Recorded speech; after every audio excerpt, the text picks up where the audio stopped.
빗소리가 지붕 위로 쏟아지는 밤입니다. 먼 길을 걸어온 발은 이미 진흙투성이고 등에 진 짐은 어깨를 짓누릅니다. 저 멀리 선모퉁이 너머에서 붉은 등불 하나가 빗속에 흔들리고 있습니다.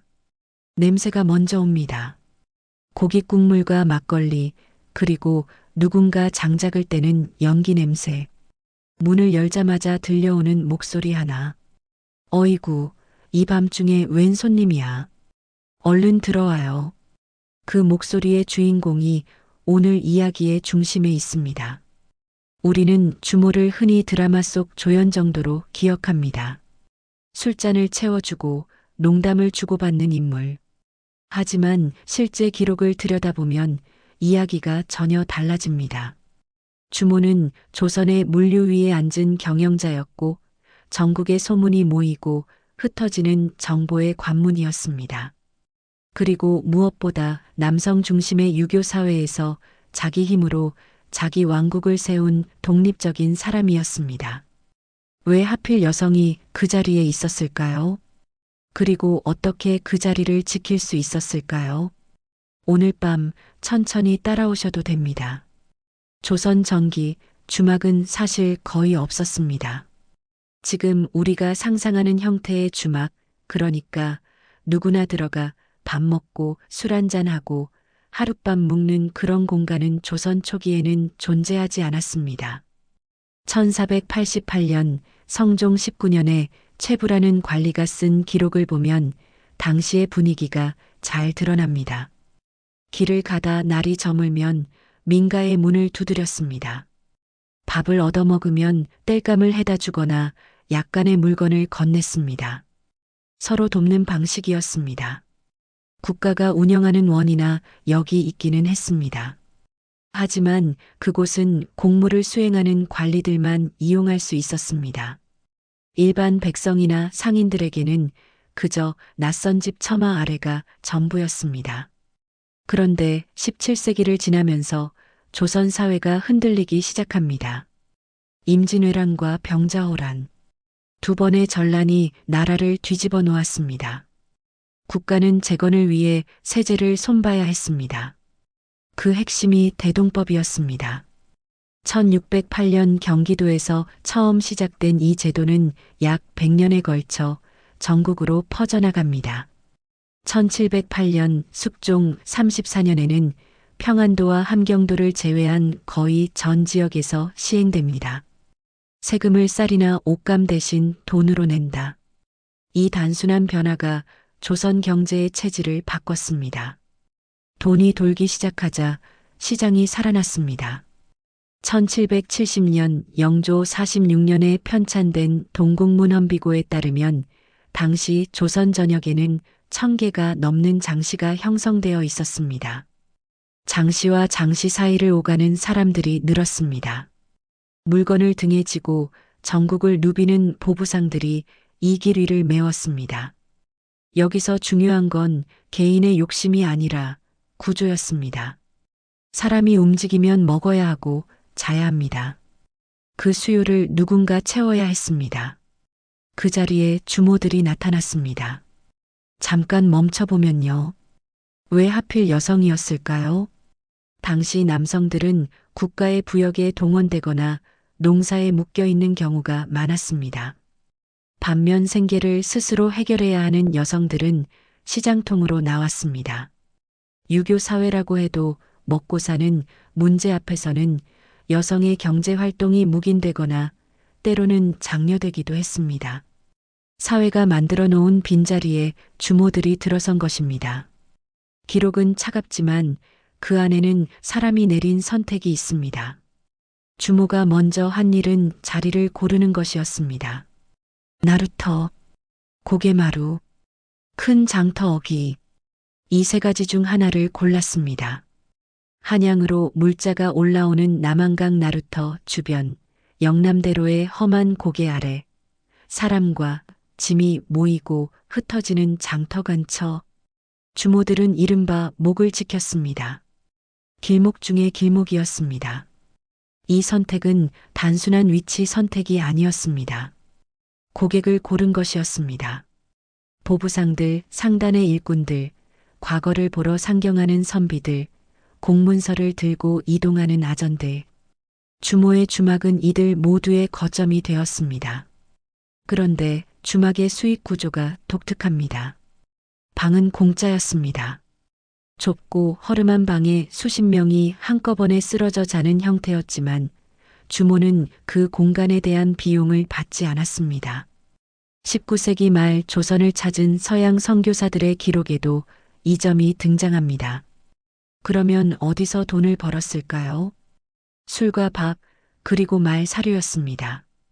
특히 말 사료, 즉 콩이 핵심 수익원이었습니다. 보부상들은 말에 짐을 싣고 이동했는데 말은 하루에 상당한 양의 콩을 먹습니다. 주모들은 수확철에 콩을 대량으로 사두었다가 여행객들에게 시세보다 높은 가격으로 팔았습니다. 현대 경영으로 말하면 교차 보전입니다. 한쪽을 무료로 제공하고 다른 쪽에서 수익을 올리는 방식입니다. 그런데요, 수익 구조만이 주모의 경쟁력은 아니었습니다. 주모는 단골을 만들 줄 알았습니다. 보부상들은 보통 수십 명씩 상단을 이루어 이동했습니다. 주모는 상단의 우두머리와 관계를 쌓아 그 상단이 지날 때마다 자신의 주막을 이용하게 했습니다.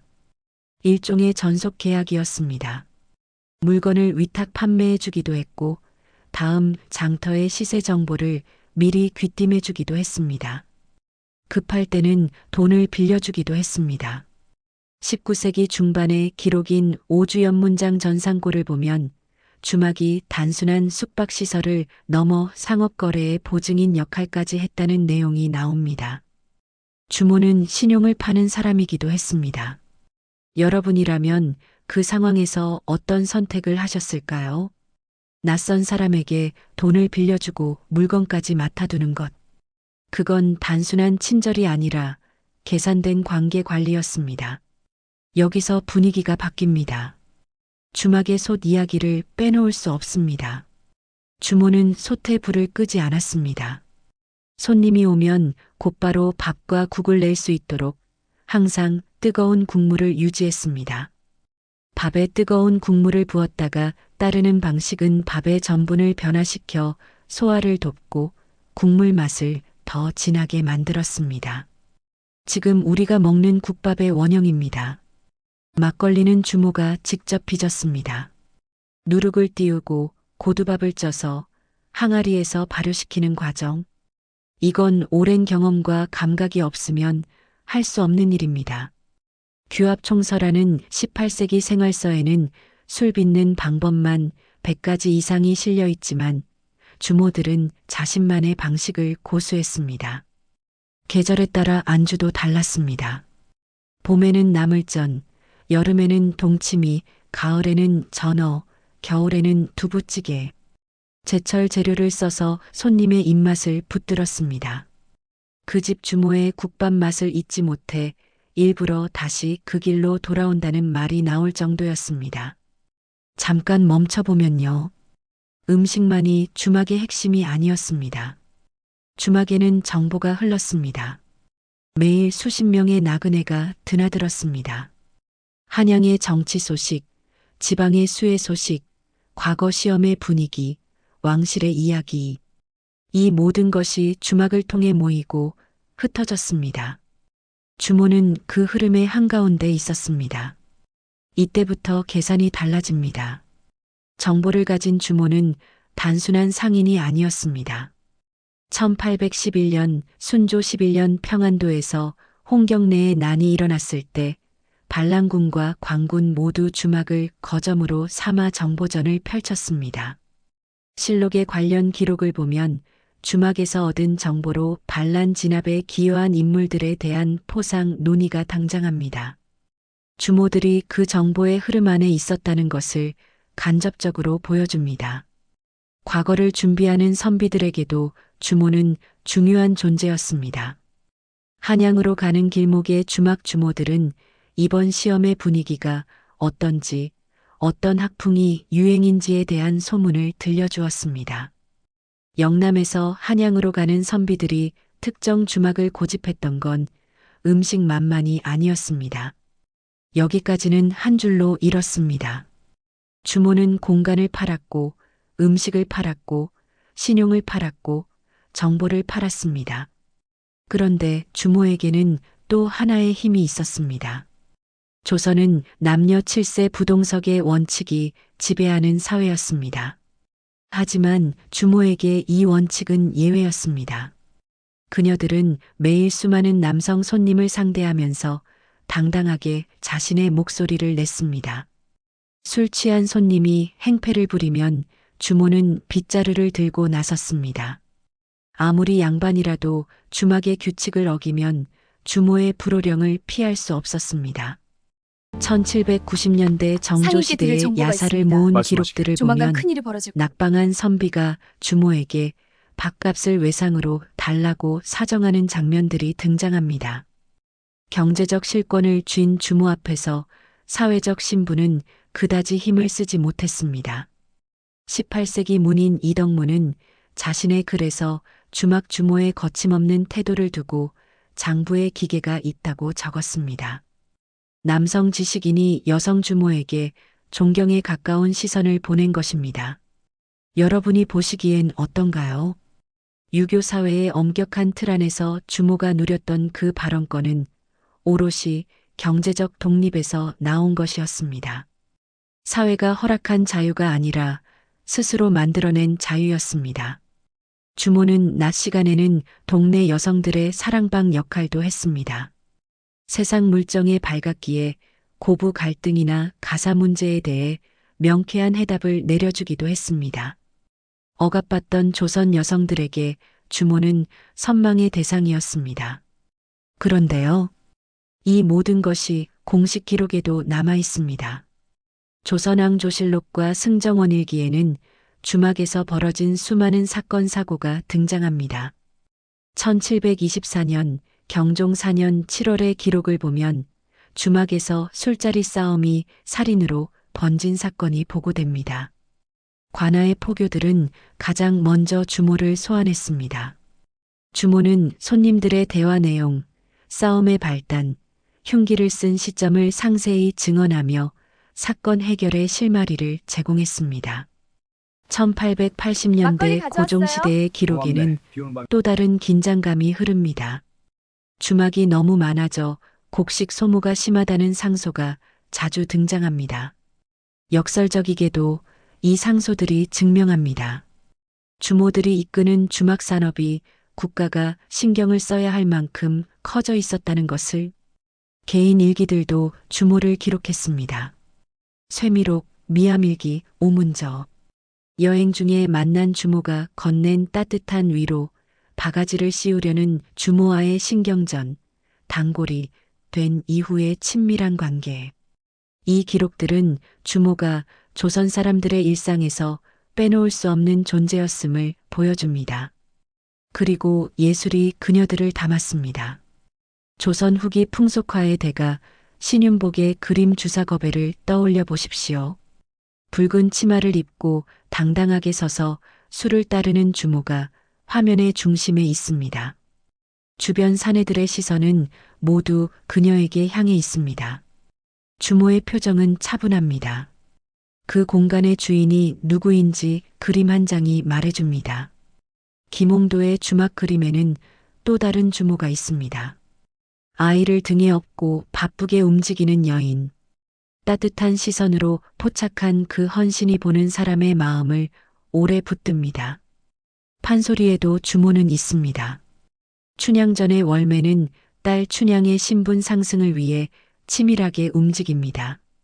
단순한 어머니가 아니라 전략적으로 사는 사람입니다. 수군가와 적벽가에서도 주모는 지친 주인공에게 술 한 잔을 건네며 이야기의 방향을 바꾸는 역할을 합니다. 정리하면 지금은 주모가 경영자이자 정보원이자 문화적 아이콘으로 자리 잡은 상황입니다. 그런데 변화가 찾아옵니다. 19세기 말 철도가 놓였습니다. 1905년 경부선이 개통되면서 사람들의 이동 방식이 완전히 달라졌습니다. 며칠씩 걸어 고개를 넘을 필요가 없어졌습니다. 전통적인 주막들이 하나둘 문을 닫았습니다. 하지만 주모들의 생명력은 여기서 멈추지 않았습니다. 영리한 주모들은 기차역 근처로 자리를 옮겼습니다. 새로운 형태의 식당과 여관을 열었습니다. 전통 조리법을 이어가면서도 새로운 시대의 요구에 맞게 메뉴를 다듬었습니다. 1920년대와 30년대 신문을 보면 장터 국밥집을 운영하며 자식들을 공부시키고 가문을 일으킨 여장부들의 이야기가 종종 실립니다. 일제강점기라는 어두운 시대 속에서도 경제적 자립으로 자존심을 지킨 사람들이었습니다. 주막은 사라졌지만 주모들이 남긴 것은 남아 있습니다. 오늘날 우리가 오래된 국밥집에서 만나는 이모님, 할머니, 그 친숙한 부름 안에는 500년 전 길목을 지키던 주모들의 온기가 흐르고 있습니다. 한국 외식 산업의 뿌리는 거기에 있습니다. 역사적으로 주모들이 남긴 흔적은 두 갈래입니다. 하나는 경제적인 것입니다. 주막이 만들어낸 물류 거점과 상업 네트워크는 조선 후기 자본주의의 씨앗이 되었습니다. 다른 하나는 사회적인 것입니다. 경제적 실권을 통해 사회적 발언권을 가진 여성의 모습. 그건 제도나 권리로 주어진 게 아니라 스스로 만들어낸 것이었습니다.